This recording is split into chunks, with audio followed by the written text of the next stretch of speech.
Hey guys, welcome to Cutting Edge Podcast. I'm C.S. Joseph, and this is Cutting Edge for June. Anyway, we've talked about cognitive projection many times in the past, especially in terms of the four sides of the mind, etc. And that's been something near and dear to my heart, especially in my own life, because of how I'm consistently misjudged. And I mean, everybody in some capacity is misjudged in some way, shape, or form. It's just really the difference is that some judgments being applied to certain people are more common than others, basically. And I'm not entirely sure people are aware of that, or if they're aware of how common certain judgments are towards others. I was actually going to be doing a cutting edge episode on cognitive rarity, where we're going to be discussing, okay, these cognitive functions and these slots are actually technically rarer than others, etc., based on the MBTI related data that they've collected for their spread. But I might actually do that for season 18 in cognitive mechanics instead. The problem is that those statistics and those numbers are not really good.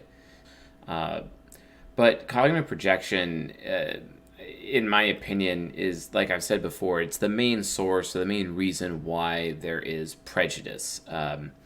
And cognitive projection, basically, to just kind of rerun you through it. Cognitive projection is basically you are expecting other people to either behave like yourself, your subconscious, your unconscious, or your superego. And you're looking for behaviors in other people that match some of those templates so that you can determine if you want to be friends with somebody, if you want to have a sexual relationship with somebody, if you want to learn and study under somebody, basically, or if you want to have a shoulder-to-shoulder, mutually beneficial relationship in some capacity.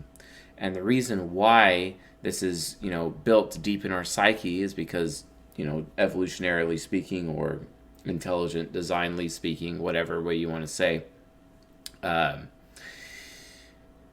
based on how we as humanity are able to, move forward over the many eons that we've been on this planet, it's really, really significant. It's significant to understand that this is a survival instinct. It is instinctual. It's no different than how men sexually are polygynous, whereas women are hypergamous, basically, and how these different things play out in terms of our sexual strategies. But one of the mental strategies that we utilize for survival ultimately is Jungian cognitive projection.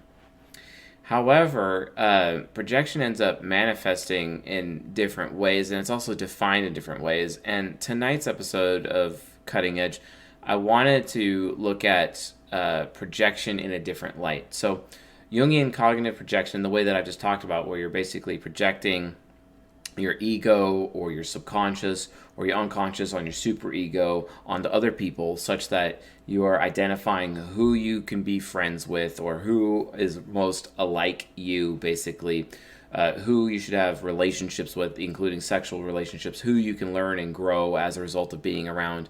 Those kinds of that's for that survival instinct for Jungian cognitive projection, and that falls under the umbrella of human nature. Okay. Well, tonight we're going to be talking about projection in a different way, and we're going to be referring to the human the human nurture version of projection, quite frankly. So I'm going to see if I can actually get this to work. So hopefully this works, and I will have to unlock the scene, and maybe this works, and you guys can see this. Okay, cool. So this is an article. Okay, so color of the sky. I don't understand how these questions are relevant. Do you stop being controversial after a while? No. Surely most people decided where they stand towards your opinions, and there's no more controversy increase anymore. No, that's not how this works. It's really not how this works. How do you project a bronze pair? I don't know what you're talking about. Okay. It's not me, it's you. Projection explained in human terms. This is an interesting article, but I like the Karen Koenig projection definition, basically.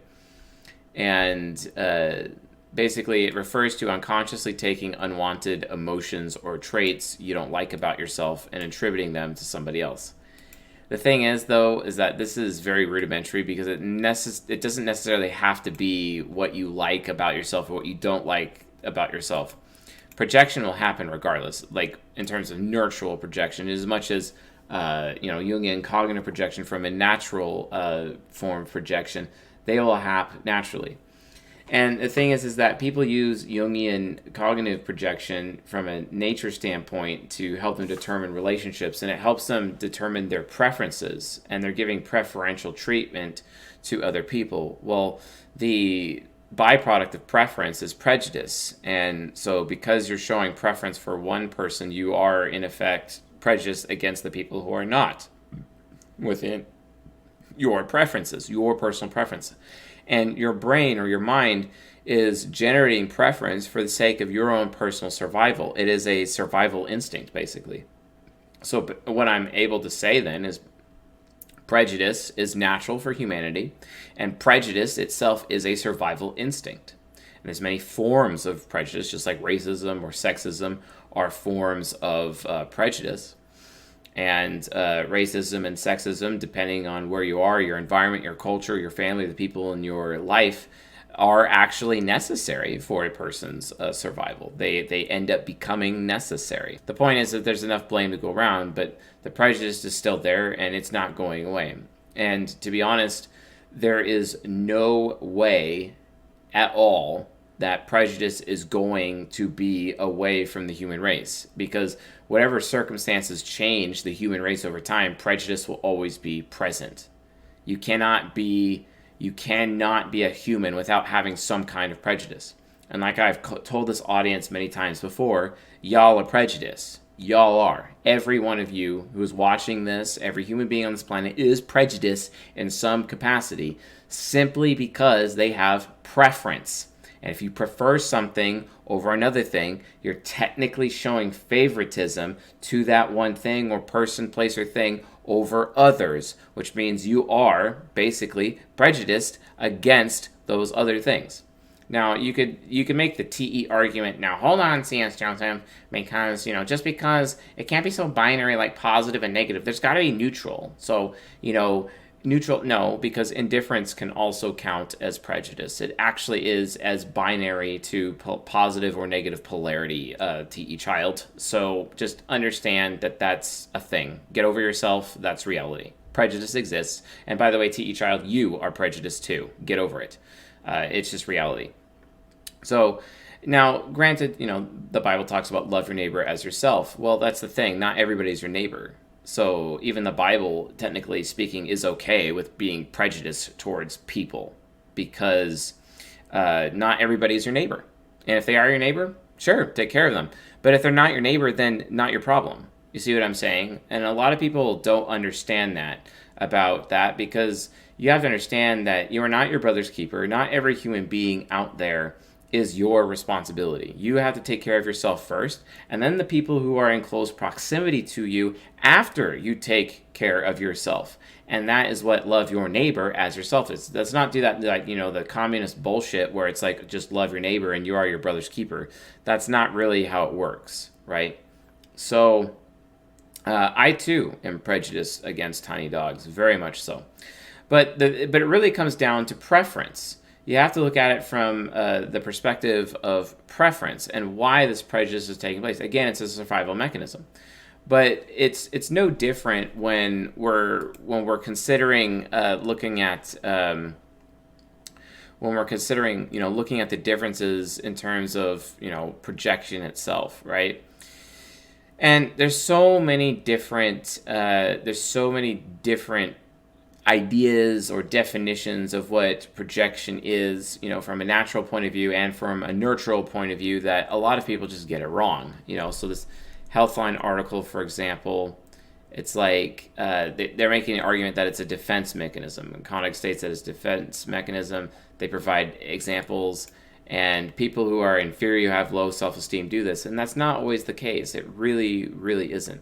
But the reality of the situation is that we all are doing some form of projection at all times, and there's nothing we can really do to get out of it or get away from it. So let's look at a nicer, clearer definition of projection, at least from a neutral point of view. And, quote, "This is often referred to as psychological transference. Projection involves an individual transferring negative qualities about themselves, feelings, emotions, actions, traits, etc., onto a different individual, institution, or object. It allows the individual to take their unwanted feelings and put them into an external threat. Projection acts as a defense mechanism." I disagree with this. It's only half correct, because there are people who, like this audience, for example, who are transferring positive qualities about themselves onto a different individual, institution, or object. And this happens all the time right here with the members who are watching this stream, people that are watching this right now. You do it all the time. You do it every time we're doing how to type famous people, and you're asking me to type a famous person for you, and you're literally projecting yourself on that famous person, because oftentimes the famous person you're asking me to type for you is your own type. It's because you're projecting, okay? And this is why I have such a hard time with allopathic or standards and norms understanding of psychology, because the inverse is also true. They never keep track of the inverse. They never look at the opposite, because the opposite is also true. And I just don't understand why they don't follow the law of opposites with their analytics or their analysis, because it's not just a defense mechanism. It's also an ego boosting mechanism. It's also a self-worth increasing mechanism, right? Because you are effectively projecting yourself onto a famous person who is famous for whatever reason, okay? And that happens all the time. All the time. But a lot of people, like, really just, they're not aware of it, and they focus too much on the negative. They absolutely focus too much on the negative, because if you're going to ask me to type, if you're, you can ask me to type Drake, and you're an ESTP, and he is an ESTP, well, then guess what, right? Like, come on, you're projecting onto Drake, right? And it's not necessarily something that is always a defense mechanism. So when we're talking about psychological transference, which I would maintain is the technical term of what cognitive projection is from a nurture standpoint, it's not always a defense mechanism. And a lot of people need to understand that and what that means. There's plenty of examples that go along with it. Let's see here, going over to Psychology Today.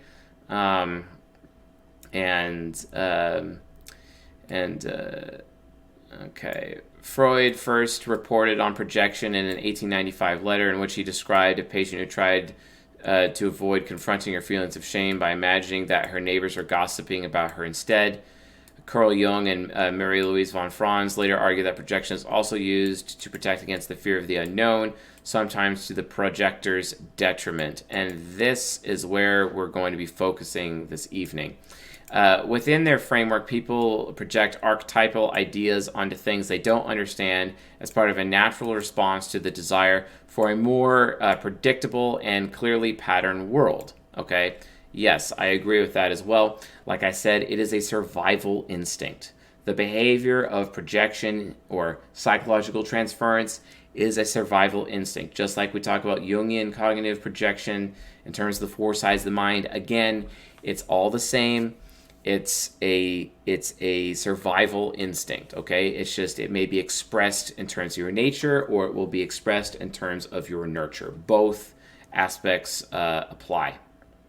So that's really important to understand. Why, though? Well, the best example of that, would basically come from my Facebook. Actually, I'm now going to read the post to this end. Okay. So this is very relevant, because ultimately the title of tonight's Cutting Edge podcast episode is How to Identify Inferior Functions via Psychological Transference. oftentimes, people talk to me about, hey, I want to be able to type people specifically by their cognitive functions. And, yeah, a certain cognitive function behavior can actually be very obvious and whatnot. But if you're going to be looking from the perspective of psychological transference, aka projection, you actually can anticipate, much less actually qualify a person's behavior specifically about on how they behave as a result of you observing their psychological transference. It happens all the time. It happens every day. I do it every day, just like every human being does it every day. Now, the goal is not necessarily to not be prejudiced. It is to accept that you are prejudiced and accept that other people are prejudiced and be okay with the prejudice and be okay with the fact that you have the right to give certain people special treatment in as much as over you or over others, and as much as other people have the right to give special treatment over you or them, etc., because it needs to go within the confines of the culture. Malcolm X talks about this repeatedly. Again, prejudice is completely natural to the human psyche, and it is a survival instinct. If you want to argue ethics and morals about that, I mean, you can, but then not all of us are oligarchical guardian SJ types. Not all of us are anarchical SP types. Not all of us are fascist NTs. Not all of us are communistic NFs. You see what I'm saying? So we really have no business judging each other, right? And prejudice is prejudging. I'm not saying prejudice is a good thing. I'm not saying that. I'm saying it is a thing. You have to look at it in praxeological terms, not ideological terms. If you're looking at it in terms of ideology, then you're wasting your time, because biologically human beings are prejudiced, and we need to accept that. And then based on that acceptance, create a framework of boundary setting and boundary enforcement around the knowledge that humanity is prejudiced, and learn from that lesson such that we can actually get to a point where we love our neighbor as ourselves. Basically, in that context, we are effectively training fellow human beings to, or conditioning them or socializing them to, hey, don't be prejudiced to your neighbor because that's unwise. But go ahead and be prejudiced to other people because it's your survival instinct. You see what I'm saying? And that's really hard for this globalized culture to accept, but I mean, it kind of has to be that way. There's already the frontier of the internet and technology is still building itself, and then pretty soon we're going to be going into space, which is the next frontier. After that, people call it the final frontier. I disagree. I don't think that is the final frontier at all. But it's going to be a frontier that's going to last a very, very, very, very long time for us. We still have to get into the solar system. Obviously, there's the moon and Mars and maybe space colonies, etc., close to the Earth. But the solar system is going to take us a very, very long time to conquer, and then after that, potentially leaving the solar system, and then after that, and so on and so forth. It's just going to be big. It's going to be a hassle. It's going to be a thing. The reality of the situation is, though, we have to get to the point as a race where we accept our own behavior and accept that prejudice is a thing. And literally, then it just becomes about when one should be prejudiced, when one should not be prejudiced based on wisdom. Because wisdom knows when to be good. Wisdom also knows when to be evil.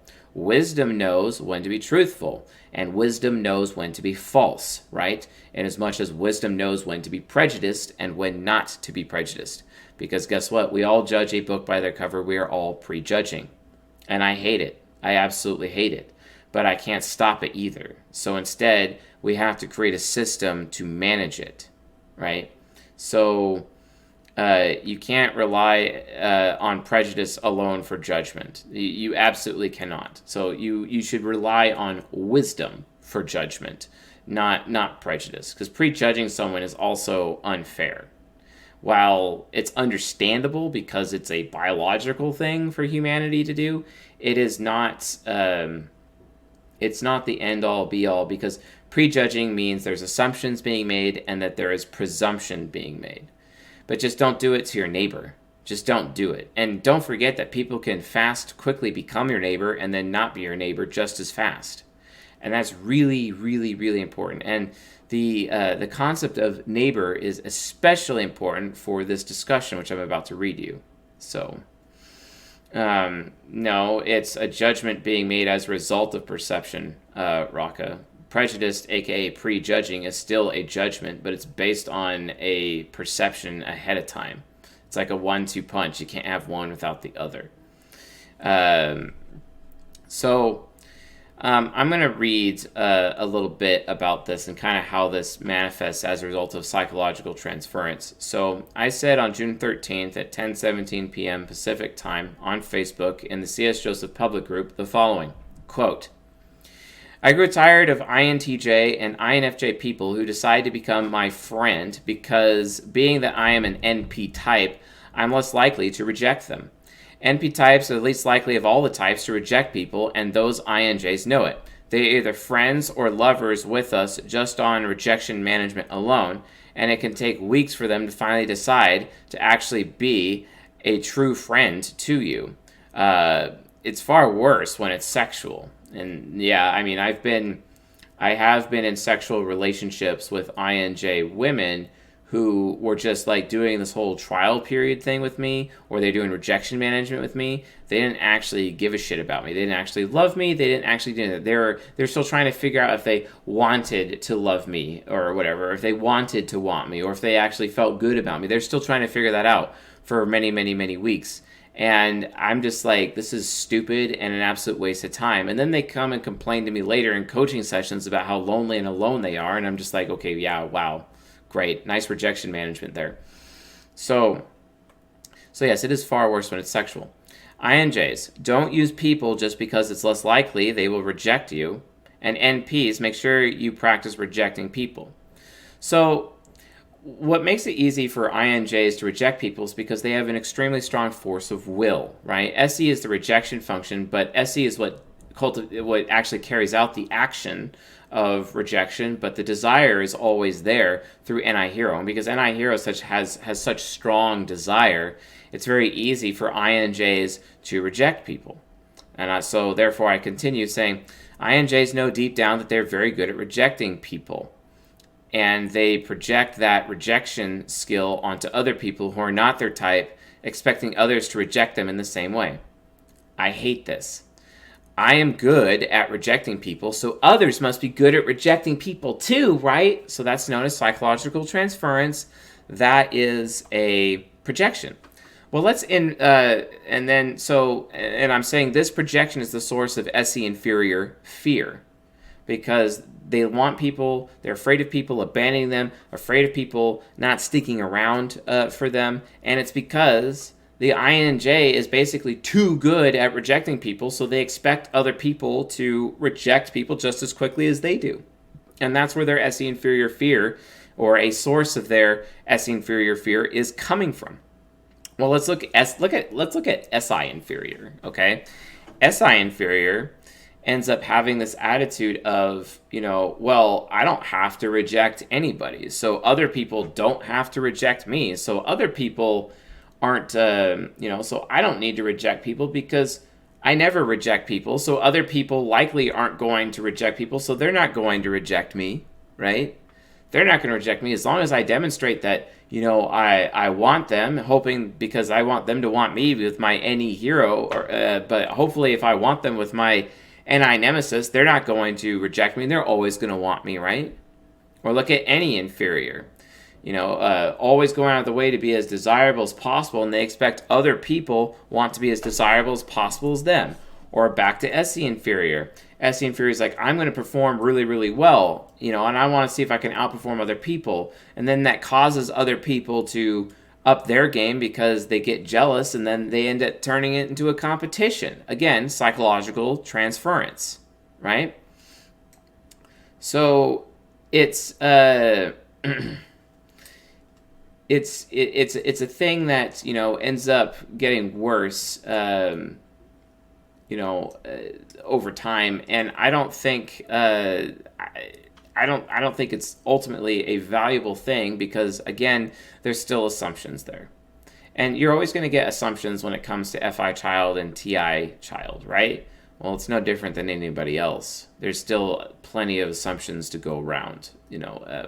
Effie child often assumes that, hey, because I'm super caring, other people will be caring towards me, right? Yeah, no, that's not how it works.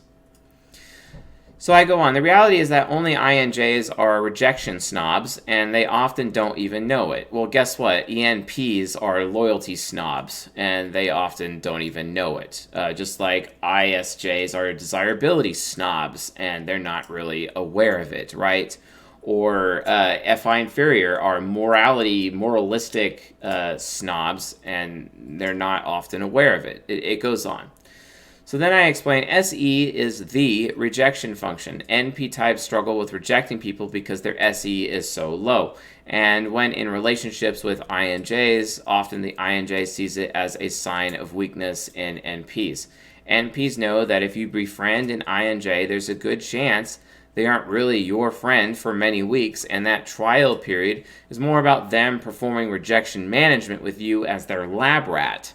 Make sure you have the self-respect to test these relationships' integrity sooner than later if you're an NP.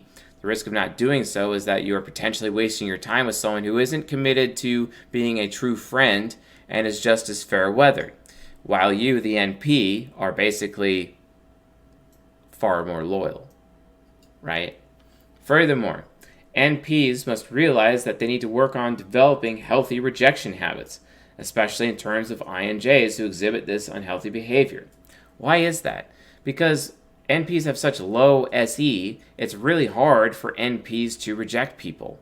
They have to learn how to reject people, and it's so interesting to see INJs in relationships with NPs, and if they're especially INJ women, they're always complaining about how weak their NP men are because their NP men aren't really that good at rejecting or having clean cuts, as my wife would say, for example. Because my wife gives me shit all the time about how I don't cut people off quick enough, etc. Whereas I give her shit all the time that she cuts people off way too quickly, right? So we're both on the extreme ends here, So it's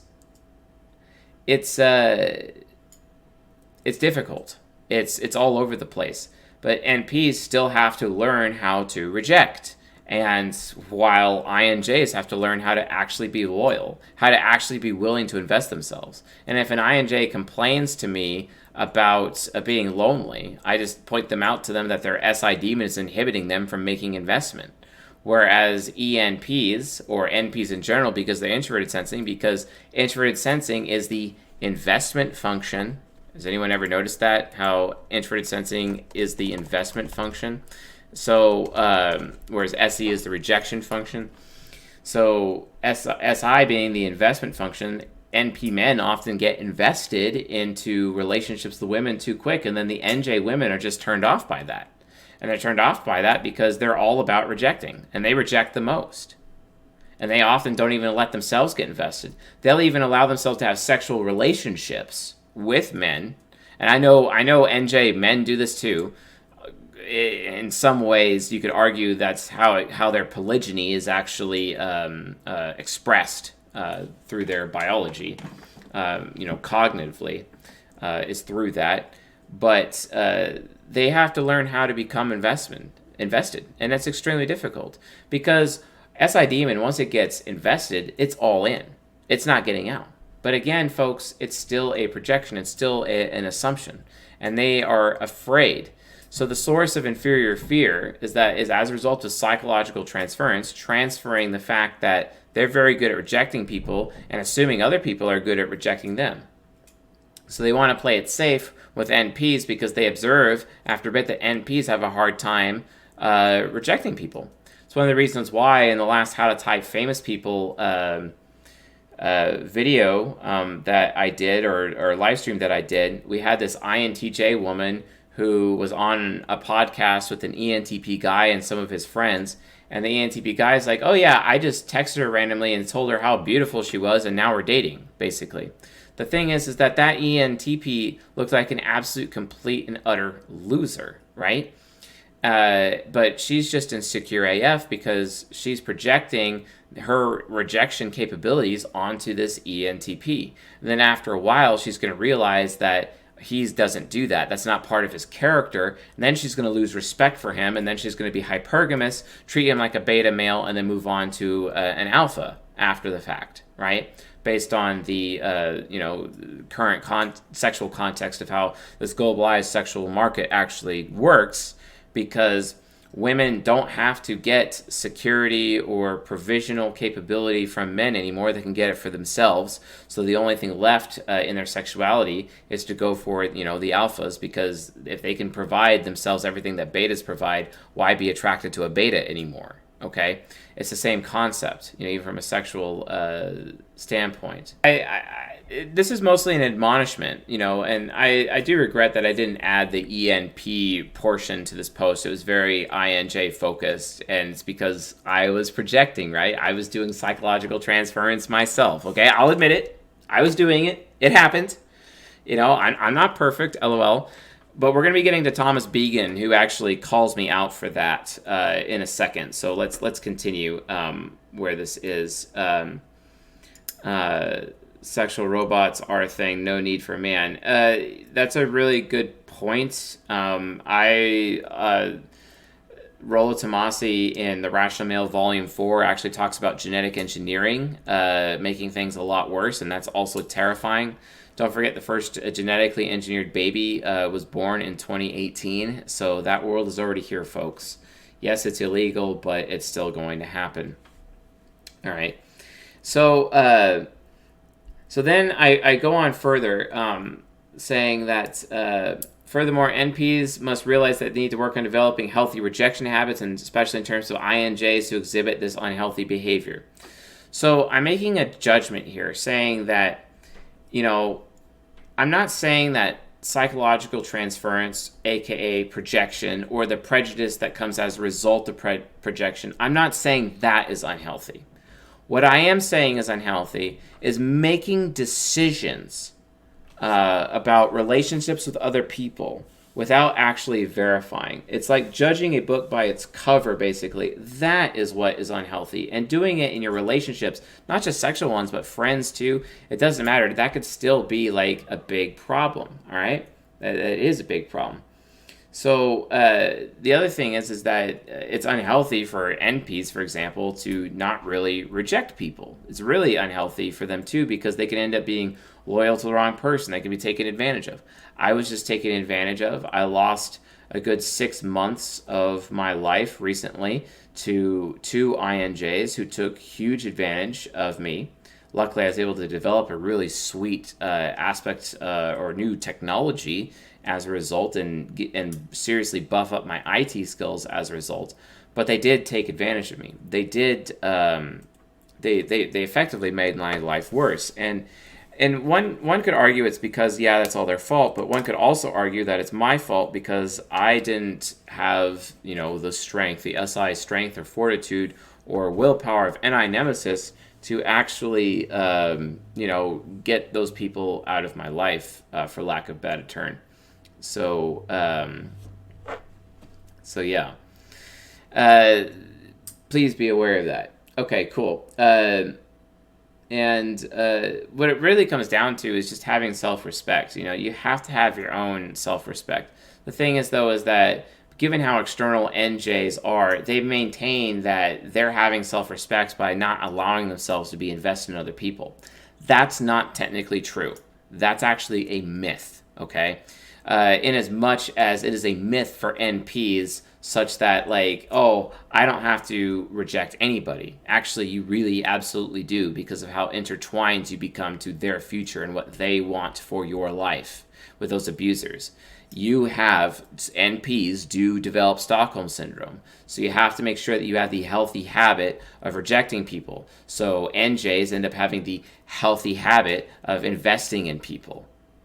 And for some reason, oftentimes, these people just get way too out there with their ego investments, end up making some really bad decisions. No, Stephanie, not vetting people better. No, because vetting is nothing more than judging a book by its cover. There's no such thing as vetting, okay? If you can't if you don't have the conversation and communication skills to figure out absolutely everything you know from a person within the first 15 minutes of knowing them, you're not very good at communicating. Like, you should be able to read body language. You should be able to ask the right questions and open-ended questions to get them to talk about themselves more. You should know the techniques explained within How to Win Friends and Influence People, right?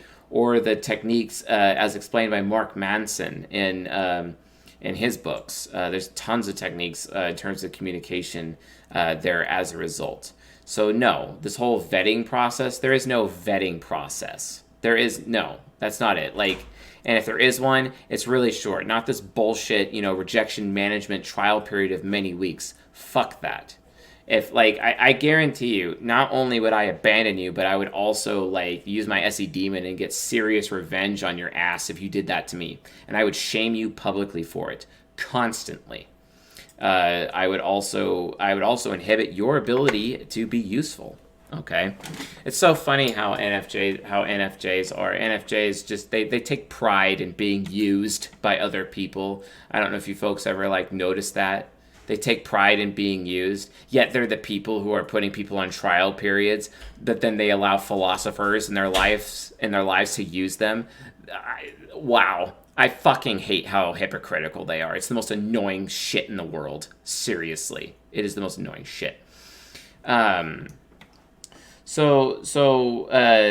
No, because the context in which I'm talking, Raka, in terms of vetting is the context that I'm talking about in terms of vetting is basically like that trial period thing. It's not just the basic hey, how you doing? Are you a person or whatever? It's not the same. Using references. Okay, so you're talking about listening to other people and their opinions. Okay, but I mean, sure, if you want to use your TE Trickster survey, go ahead. Are you really going to listen to absolutely every other person?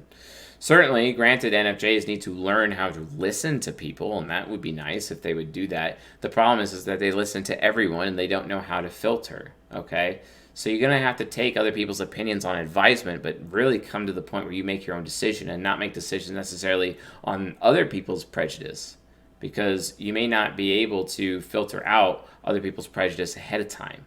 You see what I'm saying? It's different. It's not the same.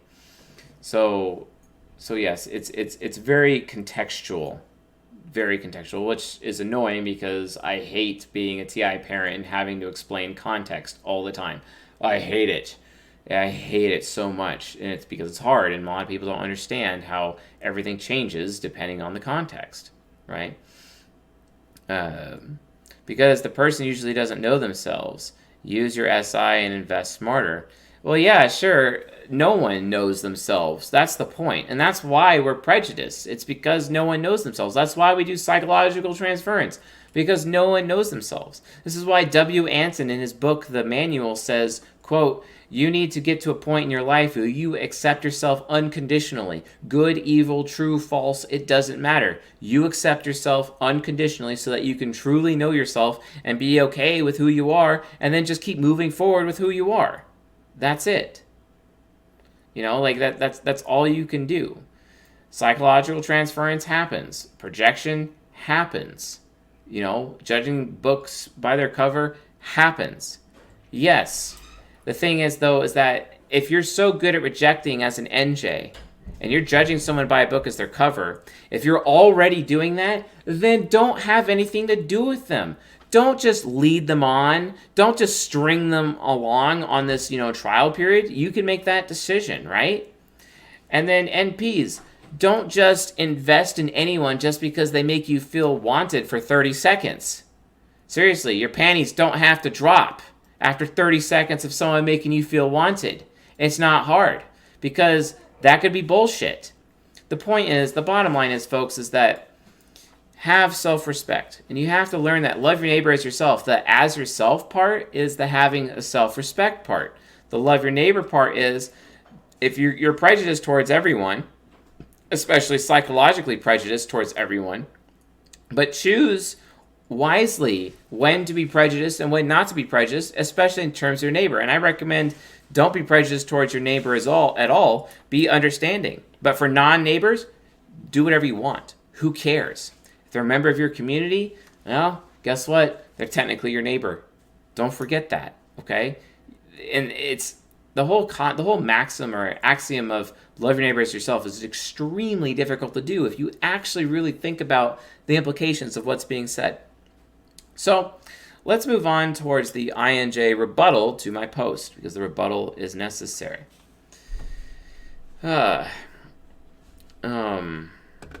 Could we have a solution to avoid being used by INJs? Yeah, you basically just don't have your panties drop anytime someone makes you feel wanted. You have to actually consider what they're getting out of the situation. You have to actually consider, is it wise for you to be in a relationship or a friendship with this person? What is the interaction? Are they good for you? How do you know they're good for you? You'd have to kind of know yourself first before if you know someone else is good for you. Again, that's an aspect of love your neighbor as yourself. Pretty obvious, And as Rocco would say, sometimes you just have to try and error and take a risk on someone. And if it blows up in your face, don't do it again next time. It's very similar. So let's go to the rebuttal post. Thomas Began, who is an INJ, and he says, loyalty and friendship. Quote, in response to Chase's recent post, I'm left with a number of questions which I tried to distill down to the basics. Which function obligates people, NI or SE? The desire to obligate comes from NI, and it's executed through SE, so technically both functions. But because it's executed through SE, oftentimes people claim that it's the SE function doing it, whereas you could say the SE function is the rejection function, even though it's actually originated from NI. This is why I maintain extroverted functions don't technically exist, because they're just the result of what happens in the introverted functions, basically. Which types impose upon or obligate others the most? SE users, obviously, and mostly SE heroes and SE child, I would say. Which types worry the most about being tied down with loyalty? SPs, NJs. It's basically SPs, I would say, the most, because they're all interest-based for sure. What does it mean to be a rejection snob? Rejecting too much and actually being unwilling to invest in somebody. If you can obviously see concrete evidence that someone else is investing in you, understand that if you're not willing to invest that same level back, then it's your responsibility to end the relationship. Otherwise, you are potentially leading them on. You are potentially taking advantage of them, and that's on you. I get that you can just be like, well, they're the one who made the choice, as my ESTP wife would say. They're the ones who made the choice. It's not I'm not responsible for their choice. Yeah, but if you're facilitating an experience that's leading to them making that choice, then you are responsible for them making that choice. Just because your any demon has such low awareness doesn't mean it lacks responsibility, because it still has responsibility, because it is still any demon's responsibility to be desirable later. So if you can't just have this, point of view of, well, I only have to protect my own interests and not other people's interests. See, any demon is still responsible for other people's interests. Doesn't matter. Just as much as my SE demon is still responsible for giving other people a good, positive first impression. You see what I'm saying, folks? Because we're still judged. We're still judged anyway. So, damn if you do, damn if you don't, you may as well do. See what I'm saying? Apart from INJs, what other types might be rejection snobs? SE heroes. Out of all SE users, who are the least likely to be rejection snobs? I would say SE parents are the least likely to be rejection snobs, for sure. They're the most responsible with their SE. And their NI child is just wild and is really down for anything. I've seen what a number of SE users said about loyalty and friendship. What do loyalty and friendship mean to SI users? It means investment. That's what it means. Meaning, at what point do you start to consider someone else a friend based on whether or not I believe that they are a good person for me to invest in? Now, admittedly, I'm not very good at doing that because I'm an NP. I just invested into 2 INJs in my life who literally fucked me over for the last 7 months. And I ended that relationship 2 days ago. Both of them. I told them both to get fucked. And I got rid of them 2 days ago. And they can't talk to me anymore. And I lost out on many hours and many effort of time. And it's my fault. It's my own damn fault. I should have had more self-respect. I should have been like, hey, I've been doing this shit. You might want to figure it out. Well, I have another NJ friend of mine who is doing the same thing. As much as my ISTP cousin always taught me, Chase, free work always leads to more free work. And STPs are very aware of that. Even my wife was aware of that. And I was doing some work for this guy without even getting paid or even getting anything out of it. When I see other people in our group of friends, they're getting paid, and apparently I'm not. Apparently I'm subhuman compared to all those people. Wow. You see what I'm saying? I'm not down for that.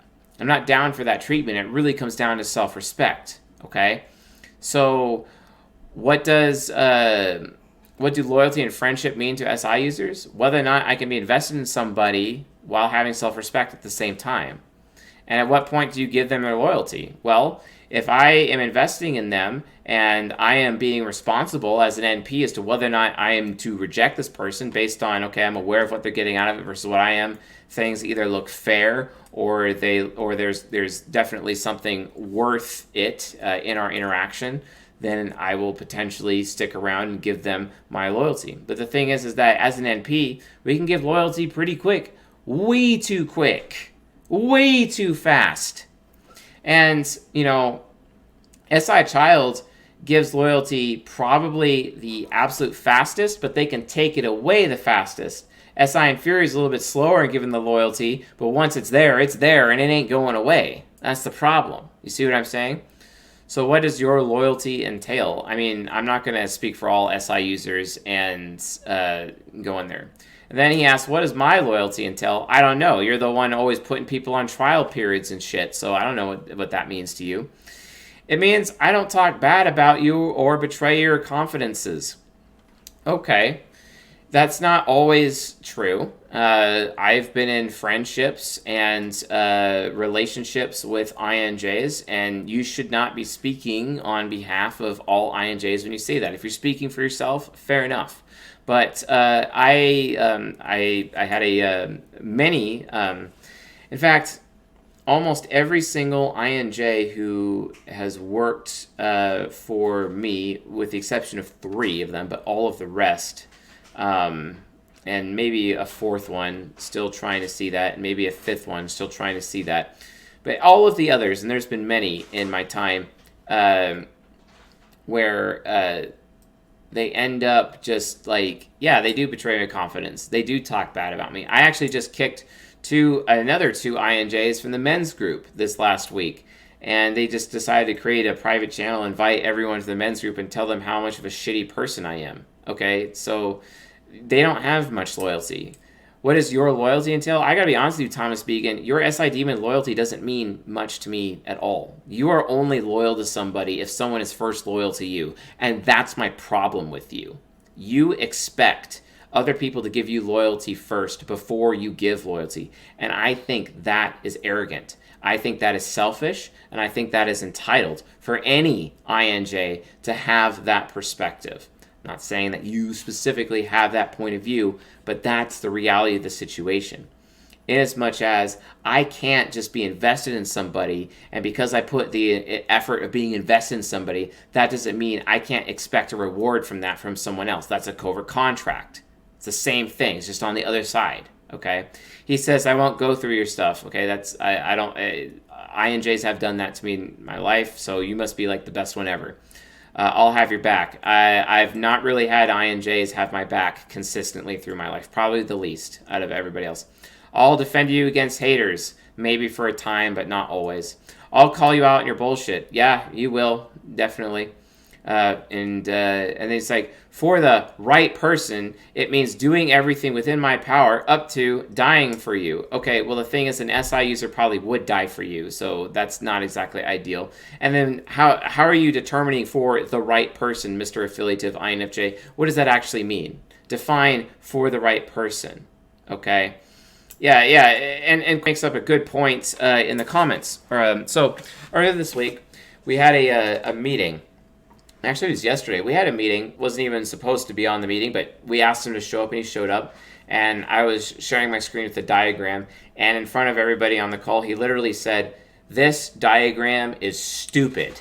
Just straight up, just stupid. And I'm like, well, thinking to myself, he might be right, so let's find out why. And he explained his rationale as to why this plan that I'd come up with was completely stupid. And I'm like, wow, he's absolutely right. This is a stupid decision. This is probably the stupidest decision or stupidest idea I've ever come up with. And then I'm like, okay, well, let's just go with your idea, because that's way better than this bullshit. You see what I'm saying? And he prevented a disaster. He absolutely presented a disaster here at CSJ and protected you, the customer, from my SE demon stupid, basically.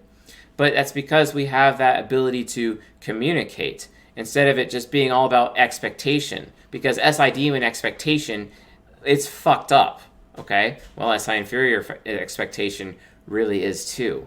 So, and honestly, I think he's projecting.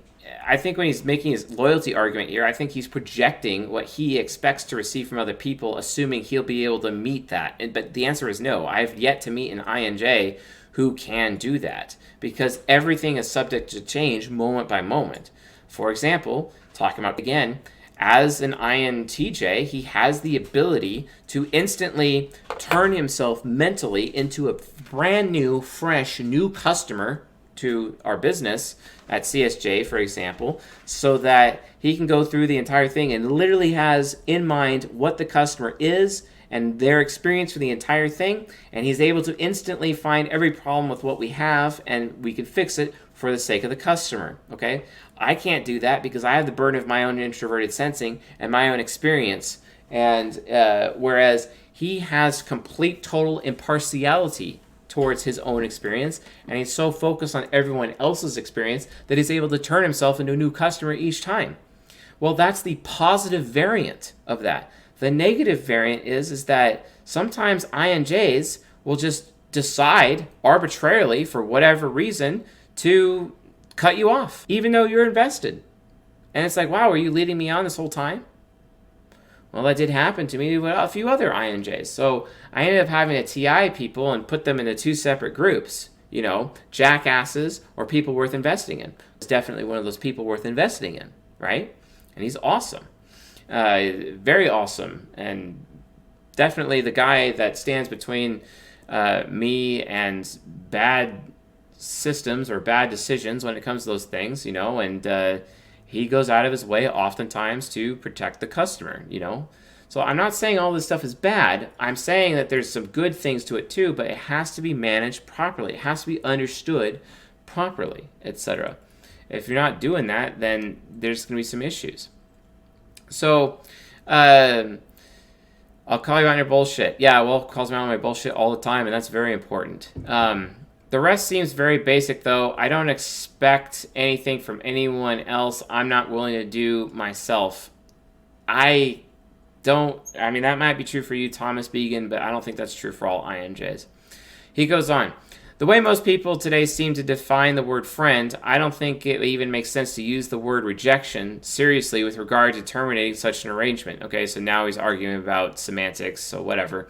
Especially if the person has already demonstrated that they lack basic decency and common sense. Okay, basic decency and common sense is a subjective affiliative term, sir. I don't know what to do with that. I can't quantify that or even qualify that. Then he says, Chase bemoans the trial period INJs make people go through. You have to demonstrate loyalty in order for me to consider you a friend. And that, Mr. Thomas Beacon, is why I get to label you on this live stream as entitled. You are making the relationship transactional. You are only giving if you receive first. The best INJs in my life give to me for the sake of giving. And I don't require them to do this, but they do it, and those are the best people. Being that I'm a Crusader type, Crusader types are systematic. They're also FE users. Crusaders, out of all of the 16 types, are the ones who understand the concept, live by the concept of giving for the sake of giving, not giving to get. But you, Mr. Began, have just admitted that you expect demonstrations of loyalty ahead of time before you consider me a friend? How about me not killing you and taking your food or your resources as a potential for you to consider me a friend? How about that? How about me not robbing you? How about me not crashing your car? How about me not doing negative things? Doesn't that have value too? My SE demon wants to know. You see what I'm saying? Like, that's pretty neighborly of me. Pretty neighborly of me to not fuck with you. But apparently that doesn't have any value. I have to demonstrate loyalty first in order for you to consider me a friend. Yet, you're the one who admits that you put people on trial periods first. What a projection. See what I'm saying? That's not going to work. And then he says, all it takes is one minor act of disloyalty and you may very well flush the relationship down the toilet. Okay, one act of disloyalty. An act of disloyalty that you probably caused me to do in the first place. You self-fulfilling prophecy, SE inferior. Come on, you can't have that. He quotes me after that saying, I grow tired of INTJ and INFJ people who decide to become my friend because being that I'm an NP type, I'm less likely to reject them. And then he says, I honestly didn't even know this. Are NPs really so spineless that if someone shows interest in them and asks them to say hang out, they'll virtually never reject them? Yes! The answer is yes! We are spineless as fuck, dude. Very spineless. And if someone shows any interest in us, our panties drop. Only the healthiest and most mature, battle-hardened by life NPs don't have that problem. Otherwise, you can assume every NP has that problem. Safely assume. Just the more mature ones, I wouldn't make that assumption, right? But yes, we are spineless. I will admit it. And growing a spine is our entire life's journey. This right here is my wife's number one criticism about me consistently. Consistently. Yeah, exactly. You know, exactly. Like, so yeah, NPs are spineless. We are spineless, yes. And then he says, I find this hard to believe. Thank you very much, Thomas, for proving me right about psychological transference. Thank you, thank you, thank you. You just proved everything that I'm saying tonight by that one sentence. Quote, I find this hard to believe. This is his SE inferior projecting onto other people. His NI-SE axis, NI hero, SE inferior axis. When I'm saying SE inferior, I'm actually talking about the axis, guys, okay? Literally admitting concretely that he is projecting that fear of rejection on other people because of how quickly, how extremely, how too fast he rejects people as an INJ. This, and then he says, granted, Chase is 100% right about INTJs being rejection snobs, I guess. What did you put it? I guess there. And having no problem rejecting other people. Therefore, we presume that others are rejection snobs like us via projection, when in fact they are usually not. So, he finds it hard to believe. But then he contradicts himself with the exact next sentence. Because then he's like, okay, yeah, we're definitely rejection snobs. But yet you find it hard to believe that NPs can be really so spineless that if someone shows interest in them and asks them to, say, hang out, they'll virtually never reject them? Come on, dude. Of course that happens. So, then he goes on. One of my major problems with this entire post concerns the definition of friend.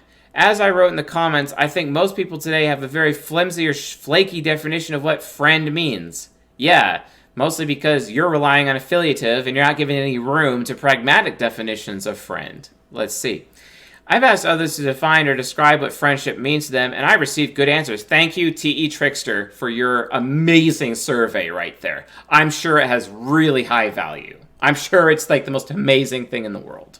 Okay, since you like potentially likely listen to everyone, and everyone's voice matters because I'm projecting the fact that I need my TI child listened by every single person I come into contact to so I can feel valued, which means I need to make sure everyone else's voice feels valued so that they'll give me an opportunity to talk myself. Oh, look, another example of psychological transference, another example of projection.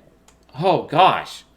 Okay, in terms of projection, there is a chapter in Models by Mark Manson that is specifically about projection. Please read that section, guys. It will seriously help you understand, and maybe it may help Thomas Began here actually understand that he is digging himself into a hole here with his preconceived notions instead of actually verifying. He's making these judgments based on assumption and not actually going to the source. And he's doing for example, and I may be wrong about Thomas. I may be assuming here, so I'll take responsibility for that because he may actually be an INTJ and not an INFJ. But regardless, if he was an INFJ, my reaction to this of him being an INFJ, because I think he's actually an INTJ, I just don't remember. I literally don't remember what type he was because I talk to so many names constantly. He is an INJ though, but regardless, I still think my points still stand with him being an INJ, regardless of what his judgment functions are within his cognitive function stack. So I will admit that I'm doing some projection here too in my rebuttal of his rebuttal. But that's not the point. I don't care. What I care about is you folks in this audience gaining an understanding about what is psychologically happening during this interaction. This is why I'm going through it point for point so that you can come to an understanding about it. All right? It's very... So he could be TE Hero. He could be. How do we know that? I don't know. Okay. All right. I've asked others to define or describe what means to them and receive good answers, even when deduced that is most people have low standards and a flimsy definition when it comes to friendship. Again, like if this is based on extroverted thinking or affiliative, it doesn't matter. My judgment is still the same on that. And then he quotes me again.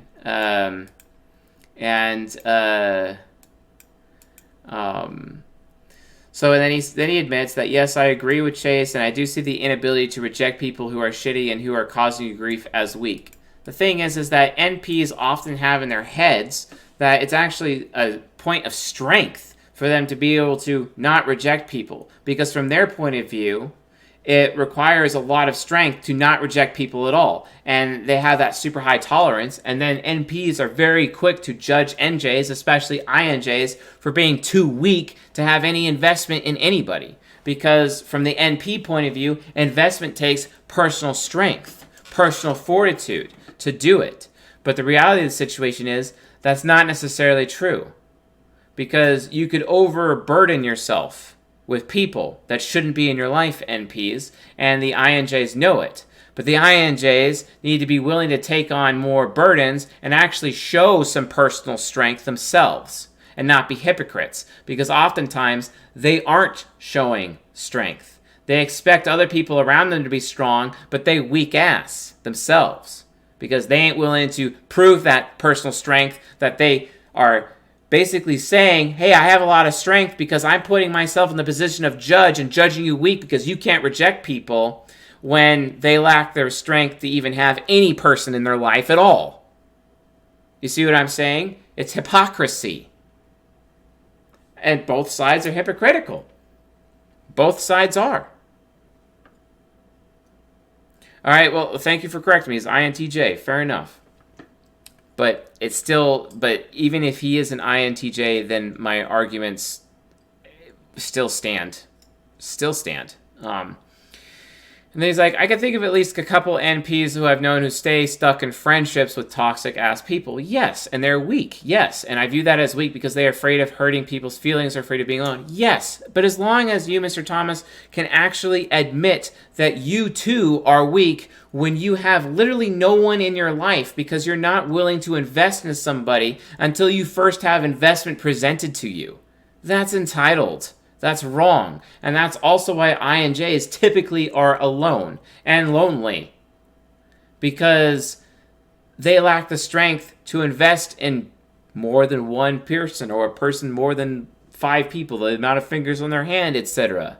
Being that crazy cat lady who was alone in her late 40s because she can't have the strength to invest herself.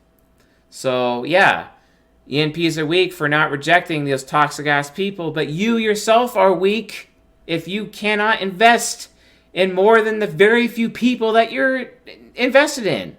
So the judgment goes both ways, bro. That's my point. Stop projecting. Oh, wait, you can't. Okay, recognize and accept that you're projecting, but don't make assumptions or wrong judgments about it. Okay? My goodness. Yeah, well, I'm guilty of not rejecting people. It has encouraged me many times to fire people I should fire, and I don't because I'm being a weak ass, and he calls me out for it. So then he's like, Chase, we just need to fire that guy. We had someone in the group. We had someone in the group, in the men's group, and he just had to go. He did something really stupid on Facebook, and he's done a bunch of stupid things over time. And then just like, we just got to kick him out of the men's group. And I'm like the person where I'm extremely resistant to firing someone or kicking someone out. But I'm like, you know what, right?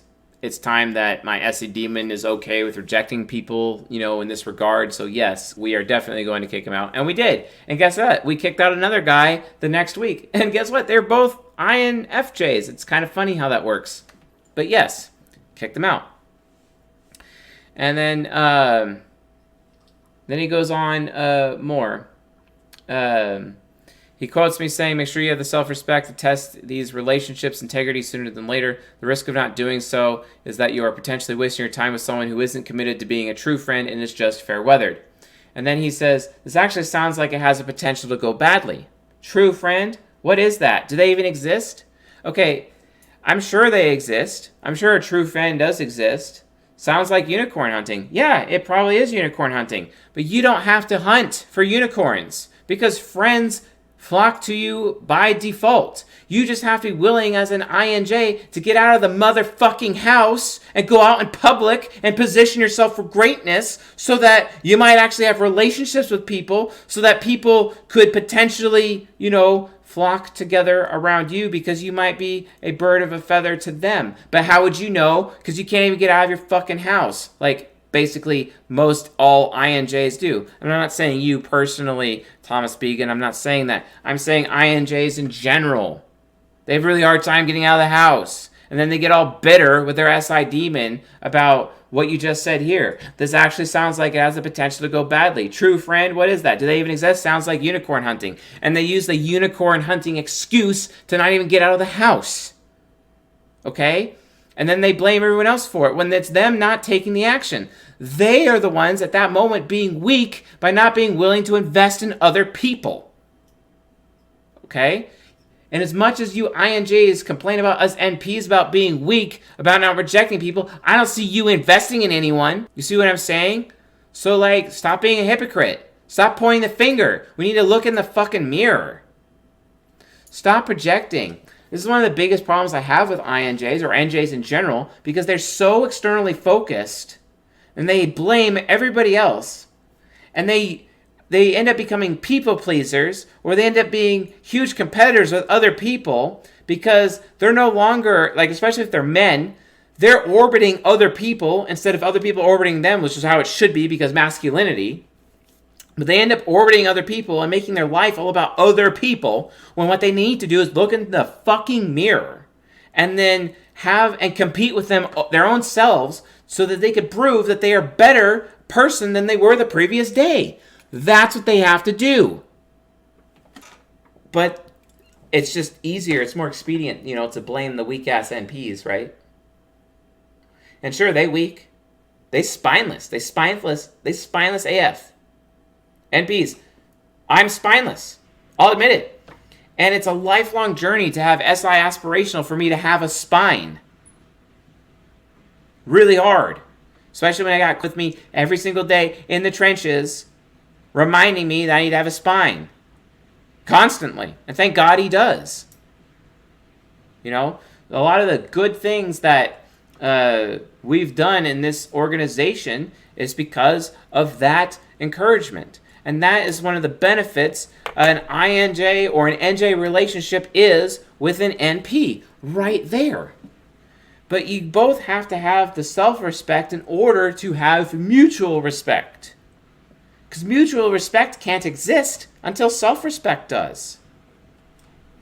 So you can't just say it's unicorn hunting when you don't even go out to begin with. So it's a thing. Then he says, INJs take the risk with people and stop performing rejection management and just be real.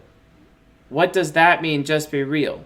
What it means is that you need to be willing to have the strength to invest in people.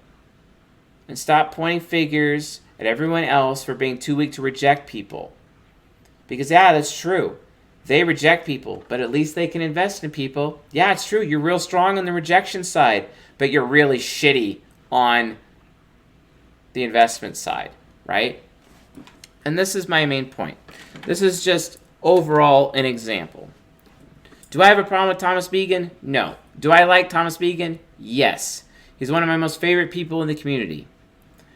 But anytime someone posts a rebuttal to what I post, I'm going to rebut back. And that's just how it is. And it's important that everyone here gains the benefit of said rebuttal. It's not that I'm throwing him under the bus and I don't think he's a shitty person. I think he's a great person, and I'm glad that he had the guts to invest and have the strength to invest in this situation without being paranoid. Because it takes a lot for an INTJ to be on Facebook to begin with, let's be straight.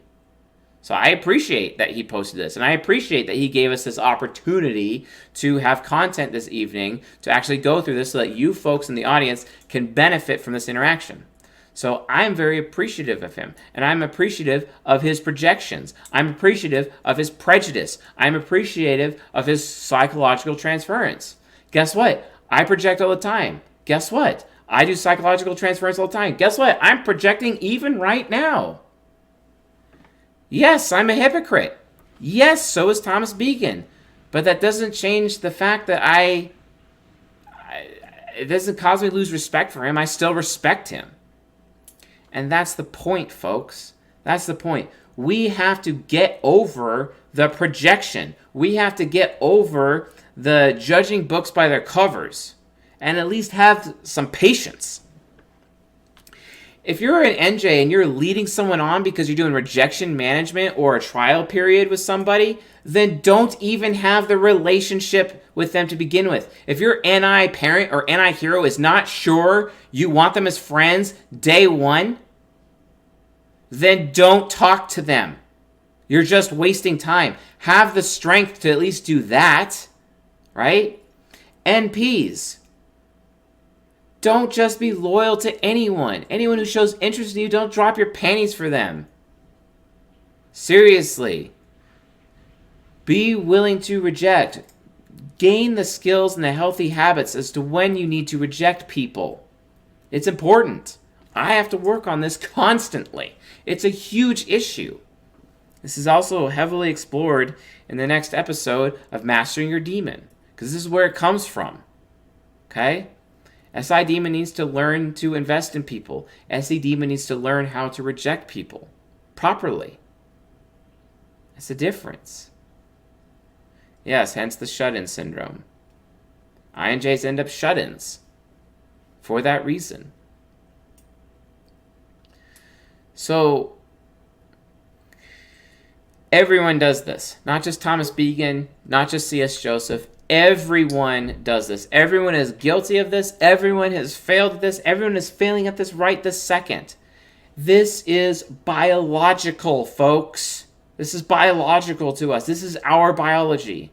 We judge people this way. We are prejudiced this way because we project onto other people in a positive and negative way.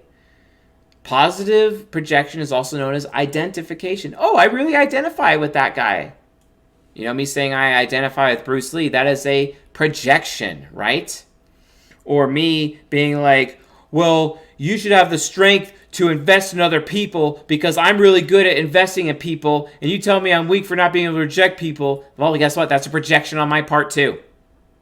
So Thomas Began is correct in that area, but I'm also correct. Okay? Everyone's got a fucking tree coming out of their eye, and we're trying to pull them out. Let's go a bit further than this. So I commented on this, and I said, just note that I don't do loyalty during trial periods. And then Boris, it's even very overwhelming for SI inferior, and I think I even did it to Romaine as well, poor guy. Loyalty is built slowly over a long period of time. No, not necessarily. There are days where I give loyalty right off the bat. That's not true, Boris. That's not true. And then Romaine, shouldn't you have a trial period for your loyalty, though, because of how SI inferior can be taken advantage of? And then Boris made a very, very good point. It's a Schrodinger's friend kind of deal. He's absolutely right. I'm actually going to hit the like button for that. And then I respond to, shouldn't you have a trial period for your loyalty, though, because of how SI inferior can be taken advantage of? I actually responded to that, and I said, this is so TI child God complex. Don't forget that respect is never actually earned. It is only given. I can work my ass off for 10 years being your friend, but if you still have the choice to be a friend back and respect me, don't pretend that shit is earned.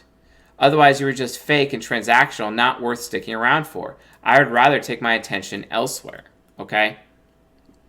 And Romaine didn't think I was referring to him. I actually was in this case. I really was referring to Romaine here because it comes off super fake and transactional when the INJ or any NJ, when they're projecting, are just like, hey, you know, you have to show loyalty first. And I'm like, oh, so you're only my friend if I'm loyal to you then, huh?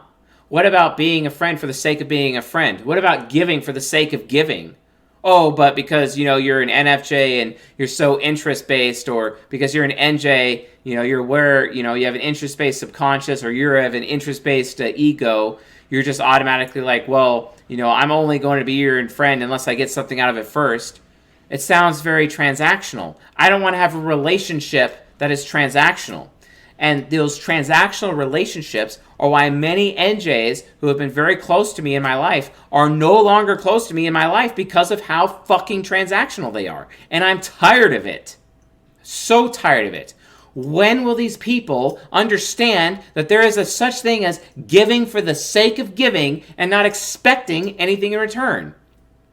See, Crusaders understand that. And I'm not saying Crusaders are better, because eventually Crusaders will give and give and give and give without expecting anything in return until they don't. And then they'll arbitrarily decide that you know, then they're owed something after so long, even though they never told the NJ or the SE user that was going to happen. And I was at very much risk doing that to an ENTJ friend of mine who I'm very close to. And I realized that I need to be the one to take responsibility to assert my boundaries whenever I just decide to stop giving for the sake of giving. Because eventually, when I give for the sake of giving, and they haven't given me anything in a very long time, and be like, okay, I'm going to tell them I'm going to stop giving them for the sake of giving, because if I do it anymore, then I'm going to feel bad about it. And then telling them, and then all of a sudden the NJ's like, oh crap. Thank God he said something. Thank God he communicated, because that could have blown up in my face and I would have been a victim of a covert contract. He would have been a victim of a covert contract. It would have been a total shit show. But thank God Chase decided to be man enough to have a conversation with me about it so that I can deal with this issue. You know? And then he did. And all of a sudden, he's giving to me now. Because I said something. That's the thing. Oftentimes, NPs don't have the guts to even say anything. And then they just ghost you, and then you're wondering what the hell happened to begin with. Right? Wow. You know, or conversely, the INJ who just so easily rejects you. And then they wonder why they're so alone. Anyway, let's see here. And then he asks, the chief reason for rejection being that the INJ is basically demanding loyalty by over-reliance on SE inferior and using it to covert contract the ENP. And I'm like, then he says, kind of goes back to a previous message about not trading performance for loyalty, and man, that's hard advice to hear. And I'm like, but that's only based on the context of SI experience. Yes.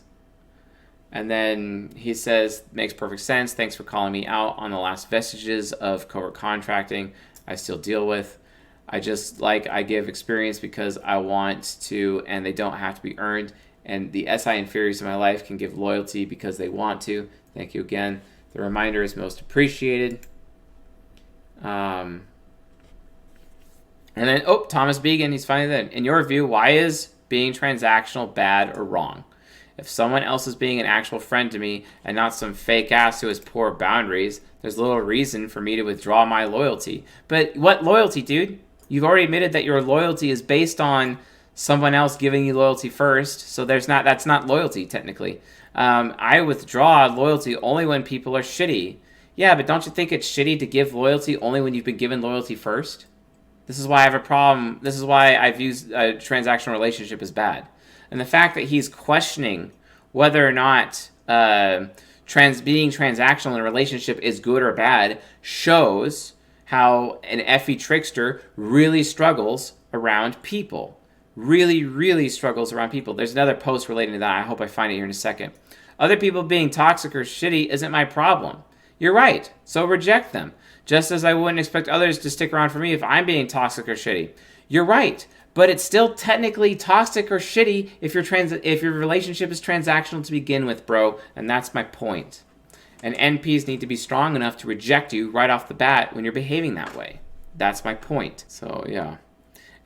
Some amount of transaction is to be expected. No, it's not. No, it's not, Raka. Not every time. You've basically completely glossed over Crusader's existence with that statement. That's the reality of it, but it's honestly a little silly. INTJs honestly just don't value personal relationships the way they should because of FE Trickster. And that's the really aggravating part, is that they need the most intense, perfect relationships, yet it's always priority number 7, maintaining those relationships. Interesting how that's the 7th function. Maturity for an INTJ, from my perspective, seems to me to be realizing they need people just like everyone else. I don't know if I answered all your questions. That's my take. Thank you, Hayden Paley, for making that post. Because that right there is why having a transactional relationship is bad. This is why it is wrong. This is what Thomas Began needs to understand. Because maturity for an INTJ is someone realizing that they need people just like everyone else. Maturity in an INTJ is the INTJ who can give for the sake of giving and not expect anything in return. Okay? So, just like I need to make sure that I'm not just giving to everybody, right? That I'm not invested in everybody, because in order for me to have a really good, close relationship with an INJ, they need to know that I'm putting my investment into them because they see my investment as their treasure. They see it as their treasure, folks. It's their treasure. And if they see me putting that investment into other people, it's like I'm taking their treasure away from them. But then again, they can't be entitled to my attention like that either. So there has to be some give and take there. It's one of the reasons why I maintain that feminism has destroyed INJ women, especially INTJ women. INTJ women are the greatest victims of feminism on the planet. For this reason. Because they feel so entitled through their solipsistic FI child God complex or superiority complex tendencies that they are entitled to have a monopoly on their man's attention. And if he gives attention to anyone else, they take it so personally. They shouldn't take it personally at all, because they should have attention from multiple sources. And I'm not talking sexual attention from multiple sources. I'm talking about attention in general. You see what I'm saying, folks? But, then they end up shut-ins. So, I'm not saying they're free of transaction, Raka. Stop putting words in my mouth. Holy smokes, dude. So, alright. Okay, so this is a complicated question. Alright, so, anyway, overall, this is just an example. Psychological transference, very important. Identifying inferior functions, etc. Projection, aka psychological transference. This is a thing, okay? Everyone does it. It just manifests in different ways. So it may sound like I've been bagging on Thomas Began this whole time. Hopefully you folks were paying attention, seeing that I was bagging on myself the whole time as well. Everyone does it. Everyone is guilty, okay? It just comes down to you have to have the wisdom to be able to love your neighbor as yourself. Recognize everyone's prejudice. Recognize everyone is projecting constantly. It's a survival mechanism. The difference is just be wise about it. Or in the words of my father and my grandfather, Chase, if you're going to do something stupid, be smart about it. Prejudice, prejudging, assumptions, presumptions, judging a book by a cover, it's stupid. Everyone does it. They can't help it. It's in our nature. It's our biology. So at least, folks, all I'm saying is just be smart about it. All right? That's it. End of lecture. Okay. So, any questions relating to the content of this lecture?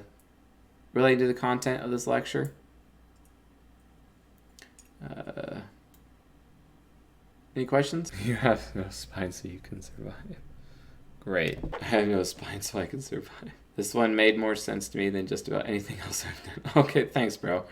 I appreciate that. How to stop an ego shadow loop. Let's keep the questions related to this presentation, please.